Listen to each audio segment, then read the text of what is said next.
Hello உறவுகளே, நம்ம வீடியோவில் என்ன பார்க்க போகிறோன்னா புதினா சாதம் எப்படி செய்கிறதுன்னு பார்க்க போகிறோம். இப்போ அதுக்கு என்னென்ன தேவைங்கிறத பார்த்துடலாம்.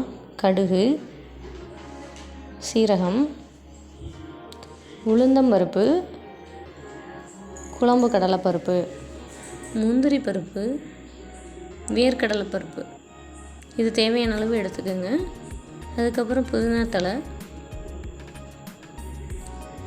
கருவேப்பிலை தேவையான அளவு, கொத்தமல்லி தேவையான அளவு. நம்ம புதினா தழை கொஞ்சம் அதிகமாக எடுக்கிறனால அதில் பாதி கொத்தமல்லி தழை எடுத்துக்கோங்க. இப்போ வந்து பச்சை மிளகா 3, இஞ்சி பூண்டு பேஸ்ட்டு, அடுத்து தாளிக்கிறதுக்கு தேவையானது பிரியாணி இலை, கிராம்பு, ஏலக்காய், அன்னாச்சி பூ. நம்ம அதுக்கப்புறம் மிக்ஸி ஜாரில் சேர்த்துடலாம். அந்த கொத்தமல்லி, புதினா இலை,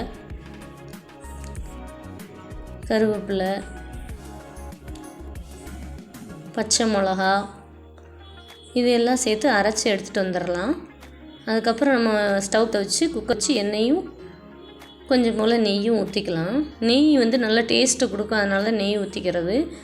எப்பயுமே நெய் நல்லா நிறைய சேர்த்துக்குங்க. அப்புறம் நம்ம எடுத்து வச்சுருக்க தாளிக்கிறதுக்கு தேவையானதெல்லாம் எடுத்து போட்டுடலாம். கடுகு, அந்த முந்திரி பருப்பு, கடலைப்பருப்பு இதெல்லாம் இருக்கு இல்லைங்களா, அதெல்லாம் போட்டு நல்லா வறுத்து விட்டுக்கலாம்.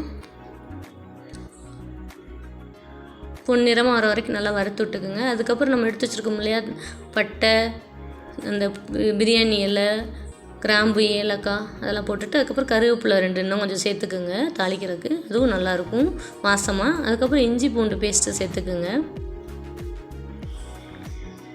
இஞ்சி பூண்டு சேர்த்ததுக்கப்புறம் நல்லா வணக்கி விட்டுக்குங்க. அடுப்பை வந்து சிம்மில் வச்சுக்கோங்க. தக்காளியும் சேர்த்துக்குங்க. அதுக்கப்புறம் அதையும் நல்லா வணக்கி விட்டுக்குங்க. இது நல்லா வணங்குறதுக்கு கொஞ்சம் போல் சால்ட்டு சேர்த்துக்குங்க. சேர்த்துட்டு நம்ம அரைச்சி வச்சுருக்க பேஸ்ட்டையும் அதோட ஊற்றிடுங்க. அதையும் சேர்த்துட்டு நல்லா கிண்டி விடுங்க. எண்ணெய் பிரிஞ்சு வர அளவுக்கு நம்ம கிண்டி விடணும். கிண்டி விட்டதுக்கப்புறம் நம்ம கழுவி வச்சுருக்க அரிசி எடுத்து அதில் சேர்த்துருங்க. சேர்த்துட்டு தேவையான அளவு தண்ணி ஊற்றிக்கோங்க. சேர்த்துட்டு நல்லா கிளறி விட்டுட்டு உப்பு சேர்த்துக்கோங்க. மறுபடியும் சேர்த்துட்டு நம்ம மூடி போட்டு மூடி விட்டுறணும். இப்போ 2 விசில் வந்தோடனே நம்ம ஓப்பன் பண்ணி பார்த்தோம்னா பார்க்குறக்கே ரொம்ப ஆசையாக இருக்குது, நல்லா இருக்குது.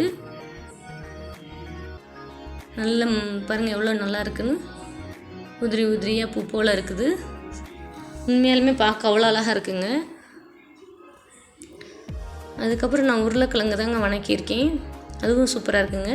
இந்த சாதமும் இந்த இதுவும் பிடிச்சிருந்துச்சுன்னா லைக் பண்ணுங்கள், ஷேர் பண்ணுங்கள், கமெண்ட் பண்ணுங்கள். தேங்க்யூ ஃபார் வாட்சிங்.